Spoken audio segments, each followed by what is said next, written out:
মিরপুর বাংলাদেশের ভিতরে এমন একটা জায়গা যেখানে স্ট্রিট ফুড থেকে নিয়ে রেস্টুরেন্ট কোনো কিছুরই কমতি নেই। গাইস, সব ধরনের ইউনিক খাবার কিন্তু একই জায়গায় চিজ ব্লাস্ট নিয়ে এসেছে। সো আমরা অনেকগুলো রেস্টুরেন্টে না গিয়ে আমরা এমন একটা জায়গায় গেলাম যেখানে সব ধরনের খাবারই পাওয়া যায়। মাত্র 180 টাকা দিয়ে নিয়ে নিয়েছিলাম চিজ ফাউন্টেন বার্গার, যেটা দেখতে খুবই স্যাটিসফাইং লাগতেছিল।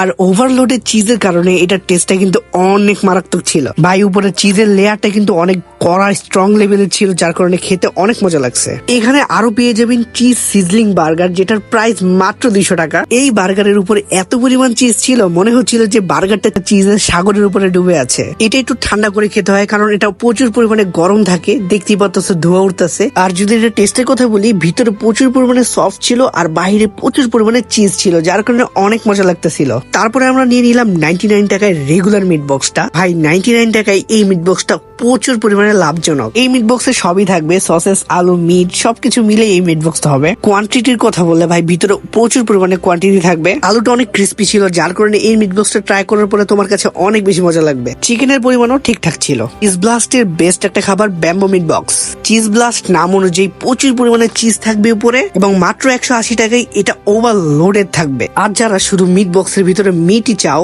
আর চিজ চাও প্রচুর পরিমাণে, তাদের জন্য এটা বেস্ট একটা ডিল হতে পারে। যেমন থাকে এটার ভিতরে চিজ, তেমনই শুধুমাত্র মিট দিয়ে এই মিট বক্সটা ভরা। এই মিট বক্সটা তোমরা একবার ট্রাই করলে এটার ফ্যান হয়ে যাবা, এটা শিওর থাকো। বিশ্বাস করো ভাই, সবচেয়ে বেশি ভালো লাগছে আমার কাছে এই ব্যাম্বো মিট বক্সটা। তোমরা যদি এটা একবার খাও, এটা বারবার খেতে মন যাবে। চিজ ব্লাস্টের এক্সাক্ট লোকেশন হলো মিরপুর 10 হোপ স্কুলের পাশের গলি, দেশি আহার রেস্টুরেন্টের একদম পাশেই।